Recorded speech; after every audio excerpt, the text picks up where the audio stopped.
Ranger खंबे गुम कयल हफीज़ पीरज़ादो खे आज़ाद कयो। पुलिस ऐं रेंजर खंबे गुम कयल हफीज़ खे आज़ाद कयो। डोकरी 19 जून ते पंहिंजे घर मां खंबे गुम कयल बलड़े जी वासी पोरियत हफ़ीज़ पीरज़ादे जे वारसनि पारां डोकरी पब्लिक लाइब्रेरी खां तालका प्रेस क्लब डोकरी ताईं रैली कढी प्रेस क्लब अॻे एहतिजाजी मुज़ाहिरो कयो वियो। जिबरी तौर ते खंबे गुम पोरियत हफ़ीज़ पीरज़ादे जे भाइरनि रमीज़ पीरज़ादो, एज़ाज़ पीरज़ादो, शहबाज़ पीरज़ादो ऐं ॿियनि मीडिया सां ॻाल्हाईंदे चयो त असांजे भाउ जो कंहिं बि पार्टी सां तालुक़ न आहे, हुन बावजूद बि असांजे भाउ खे खंबे गुम कयो वियो आहे।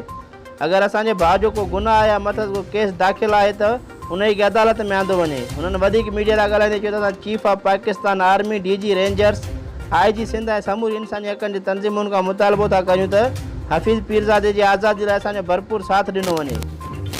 रिपोर्ट बिलावल जूणे जो, सिंध सोशल न्यूज़ डोकरी।